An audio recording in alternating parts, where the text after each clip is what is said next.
पद्धतीने गेले 1.5 वर्ष सरकारच्या आश्रयाने ही गुंडगिरी सुरू आहे। या गुंडांचे वेळोवेळी या मंत्र्यांच्या सोबतचे फोटो हे आपल्याच माध्यमातून प्रसिद्ध झालेले आहेत आणि या गुंडांना मिळणारं एक संरक्षण हा मोठा चिंतेचा विषय आहे। काल परवाकडे आमचा एक चांगला कार्यकर्ता अभिषेक, त्याच्यावरती निर्गुण हल्ला झाला, त्याची हत्या झाली। ही हत्या झाल्यानंतर ज्याने ती हत्या केली असं सांगितलं जातं तो एक गुंड होता। त्या गुंडांनी आत्महत्या केली। हे प्रकरण जेवढं वरकरणी वाटतं तेवढं सोपं दिसत नाही आहे। सूड भावना ही एक भावना असते ज्याने माणूस अत्यंत टोकाचं पाऊल उचलतो। समजा एक क्षणभर धरून चाला की त्या गुंडांनी तसं पाऊल उचललं असेल तरी त्याने स्वतः आत्महत्या का केली हा एक प्रश्न मनामध्ये कायम राहतो। ज्याप्रमाणे गणपत गायकवाड ह्या भाजपच्या आमदारांनी भर पोलीस स्टेशनमध्ये गोळीबार करतानाचा तो व्हिडिओ कोणीही न मागता प्रकाशित झाला, सर्वांसमोर आला। अभिषेक घोसाळकर आणि तो जो गुंड होता मॉरिस, त्याचं फेसबुक लाईव्ह वरचा तो व्हिडिओ आलाय। गोळ्या झाडतानाचं दिसते पण कोण झाडतं हे कळत नाही आहे। काल मी तिथे काही पोलीस अधिकाऱ्यांशी बोलल्यानंतर त्या मॉरिसकडे काही परवानाधारक शस्त्र नव्हतं, पण त्यांनी जो एक माणूस स्वतःचा बॉडीगार्ड म्हणून ठेवला होता, आता त्याला बॉडीगार्ड ठेवण्याची वेळ का आली आणि हा बॉडीगार्ड कोण होता पोलिसांनी त्याला ताब्यात घेतले। मला वाटतं मिश्रा त्याचं नाव। त्याच्या शस्त्रातून त्यांनी त्या गोळ्या चालवल्या। आता त्या गोळ्या खरंच त्यांनी चालवल्या की आणखीन कोणी चालवल्या आणि मग दोघांनाही मारण्याची सुपारी कोणीतरी दिली होती का हा एक मोठा प्रश्न हा आपल्या मनामध्ये आहे। आम्ही राज्यपालांकडे काही जाणार नाही आहोत, कारण पूर्वीचे राज्यपाल होते ते एकदम जास्तच कर्तव्यदक्ष होते आणि त्या कर्तव्यदक्ष म्हणजे ते कोश्यारी, त्यांच्याच बरोबर या गुंडाचा फोटो आहे त्याचा सन्मान करताना। आणि असे जर का राज्यपालांच्या हातनं गुंडांचे सत्कार त्यांची पार्श्वभूमी न होता होत असतील तर कोणाकडे दाद मागायची, कोणाकडे न्याय मागायचा। गेले काही दिवस जे मी म्हणालो त्याच्यामध्ये मग 1-1.5 वर्षापूर्वी गणपती बाप्पाच्या विसर्जनाच्या मिरवणुकीत एका आमदारांनी गोळीबार केला, त्याच्यावरती कोणती कारवाई झाली नाही, त्याला कदाचित क्लीन चिट पण दिली असेल। जिथे ही घटना घडली बोरिवली दहिसर भागात, तिथल्याच बाजूच्या आमदाराच्या मुलांनी एका बिल्डर पुत्राचं अपहरण केलं होतं, त्याच्यावरती काही कारवाई झाली नाही। खुलेआम ठाण्यामध्ये सुद्धा एका तरुणीवरती गाडीत चढवून तिला जीवे मारण्याचा प्रयत्न झाला होता, तो सुद्धा भाजपचा कार्यकर्ता म्हटल्यानंतर त्याच्यावर कारवाई झाली नाही। कालच पुण्यामध्ये निखिल वागळे, विश्वंभर चौधरी, असीम सरोदे, म्हणजे ज्या असीम सरोदेनी अत्यंत उत्तमरित्या ह्यांचं जे काही एक बेबंदीशाही चाललेली आहे, सर्वोच्च न्यायालयाचे सगळे जे काही नियम आहेत त्यांनी जी काही आखून दिलेली चौकट होती ती धाब्यावरती बसवून ह्या लवादाने जो काही निर्णय दिला त्याचं वस्त्रहरण असीम सरोदेनी अत्यंत उत्तम पद्धतीने केलं। या तिघांवरती काल जीवघेणा हल्ला केला। अचानक हल्ला तो झालेला नव्हता, भाजपच्या गुंडांनी त्यांना धमकी दिली होती, पोलिसांनी ह्यांना अडवून ठेवलं होतं। जाताना त्यांच्या गाडीवरती हल्ला झाला, तुम्ही सगळ्यांनी त्याचं चित्रीकरण केलं असेल नसेल, दाखवलं असेल नसेल, पण पोलिसांनी काही कारवाई केली नाही। कालच आपल्या पोलीस महासंचालिका ज्या आहेत रश्मी शुक्लाजी, त्यांनी एक पत्र लिहिलेलं आहे जनतेला उद्देशून। मला नाही आठवत असं पत्र गेल्या काही वर्षांमध्ये अथवा गेल्या संपूर्ण कालखंडामध्ये महाराष्ट्राच्या पोलीस प्रमुखांनी जनतेला उद्देशून दिलं असेल।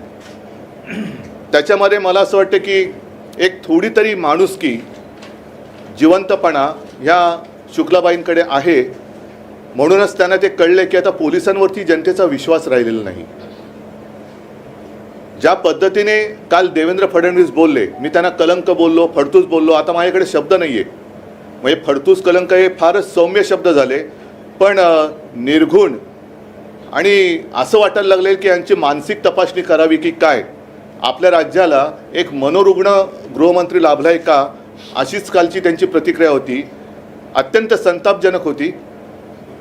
साहजिकच आहे, हे सगळे कायद्याचे धिंडोडे निघाल्यानंतर तो जो मंत्री असतो त्या मंत्र्याला जबाबदार धरलं जातं आणि त्या मंत्र्याकडनं कारभार नीट होत नसेल तर एक मुख्यमंत्री, आता मुख्यमंत्री म्हणजे तुम्हाला कल्पना आहे, ते स्वतः गुंडाला पोचतात असं अशीच माहिती आहे. त्यांना दूर करायला पाहिजे. पण यांच्यामध्ये कोणाकडेही एकमेकाकडे बोटं दाखवण्याची हिंमत नाही, कारण प्रत्येकजण स्वतःचं झाकून तर ठेवतातच आहेत आणि दुसरीकडे वाकून बघण्याची सुद्धा तसदी घेत नाही आहेत. पण फडणवीस जे बोलले की उद्या एखाद्या गाडीखाली कुत्रा आला, कुत्र्याचं पिल्लू, मला वाटतं त्यांनी श्वान शब्द वापरला. श्वान म्हणजे नुसता श्वान म्हणजे संस्कृत शब्द वापरला म्हणजे सुसंस्कृत होत नाही. संस्कृत शब्द वापरला म्हणजे अरे काय सुसंस्कृत आहे. हा सुसंस्कृत नाही आहे, हा निर्ढावलेला निर्गुण मनाचा, अत्यंत निर्दयी मनाचा गृहमंत्री आहे. तुम्ही गृहमंत्री म्हटल्यानंतर अगदी राज्यातल्या कुत्र्याच्या काय सर्व प्राण्यांच्या जीवाची जबाबदारी ही तुमच्याकडेच येते. माणसांच्या जबाबदारीची तर वेगळीच बात आहे.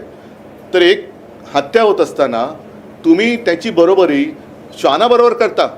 म्हणजे तुमच्या शेपट्या तुम्ही दिल्ली शोरांसमोर हलवताय ते वेगळं, तिकडे तुम्ही श्वान आहात का कुत्रे आहात का आणखीन दुसरा कोणतरी शेपूटवाला आहात हे लोकांनी आता तुम्हाला ओळखलेलं आहे.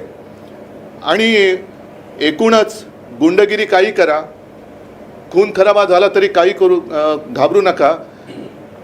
आणि मला ती एक जाहिरात आठवली, ती मेलडीची होती ना, मेलडी खाओ खुद जान जाओ, तसं आता आहे भाजप में आओ सब भूल जाओ. ही मोदी गॅरंटी आहे, ही गुंडांसाठी मोदी गॅरंटी आहे. दहशतवादी जे इकडे तिकडे फिरत आहेत त्यांच्यासाठी मोदी गॅरंटी आहे. पण पोलिसांना मला एक हात जोडून नम्र विनंती करायची आहे.